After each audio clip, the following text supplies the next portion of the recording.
Obitelj Križan iz Suze živi na samom rubu egzistencije.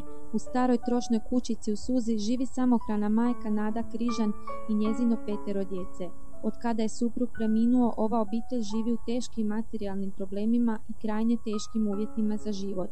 Kuća kojoj prijeti urušavanje, često bez vode, struje i hrane, svakodnevna je muka ove 39-godišnje majke. U nastavku priloga pogledajte intervju.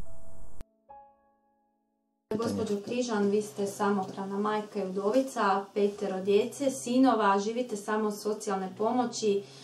U dugovima ste, kako preživljavate? Ovako snalazimo se onako kako možemo, pojedemo ono što imamo, a što je najteže, više dana i nemamo što pojesti.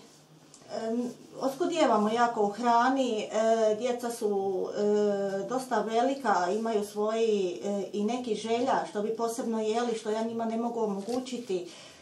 Trenutno nisam u financijskoj situaciji od dječjeg doplatka i socijalne pomoći, jedva preživljavam od mjeseca do mjeseca, što moram dobro znati kako ću rasporediti da imam svaki dan za kruh, što je najbitnije.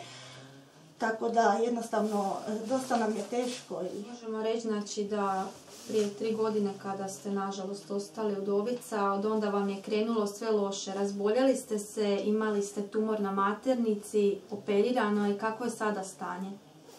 Operacija je uspješno završena, no nažalost ne znam da li je sve u redu, pošto je doktor mi izjavio da, budući da je tumor bio dosta težak, CIN3, znači na 3 mjesta, on me obavijestio pri izlasku iz bolnice da ako želim da djeca ne ostanu bez majke, da bi trebala redovito kontrolirati jer postoji mogućnost da se tumor proširi. Prije nekoliko mjeseci, znači organizirana je humanitarna nogometna utakmica sa reprezentacijom Hrvatske i Osječkim klubom, znači vama za pomoć za obnovu vaše kuće. Recite kako je to prošlo, jeste li dobili? Gospodin Boro iz Osijeka je jedan koji je pomogao mojoj obitelji, organizirao humanitarnu akciju sa vatrenima iz Osijeka i Inatise Slavonije pod nazivom gdje su sakupili 6.500 kuna koje su meni dali na ruke i gospodin Bubalo koji je dao 5.000 kuna. Znači sve zajedno 11.500 kuna sam dobila koji mi nisu bili dostatni da bi popravila ovu kuću koja se ruši.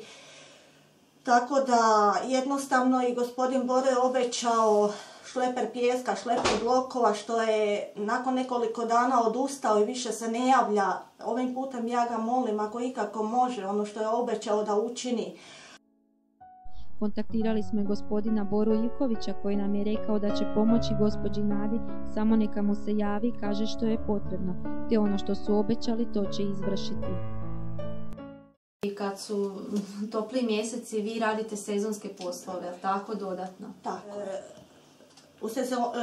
Kad je bila sezona grožđa u jesen, radila sam sa svojom djecom zajedno, znači ja i moja 2 sina starija. Taj posao koji smo radili trajao je mjesec dana ovdje u selu. Gospodin kod kojeg smo radili, naš poslodavac, ni dan danas mi nije platio. Svaki puta kad ga nazovem i kažem da mi plati ono što sam radila, on uvijek odgovara sada nema. Nažalost u teškim uvjetima, u trošnoj kućici. Recite što bi vama, znači kako bi vam mogli pomoći u materijalu, u odjeći? Naša najveća želja je, barem kad bi se našao neko od donatora koji bi pomogao da se sagradi bar 2 prostore koje bi bile sigurne za mene i moju djecu. Uz to dobro bi nam došla odjeća i obuća za Edija koji putuje u školu, čekajući autobus sat vremena, dijete se smrzava, često je bolesno po temperaturama. Isto tako dobro bi nam došla i hrana koju momentalno nemamo previše, a nemamo ni drva. Drva nosimo iz obližnje šume, djeca i ja, kad je lijepo vrijeme da sakupimo, znači ona koja su pala od nevremena ili nešto suha, pa tako se snadjevamo sa drvima jer jednostavno nemamo dakle kupiti ni drva.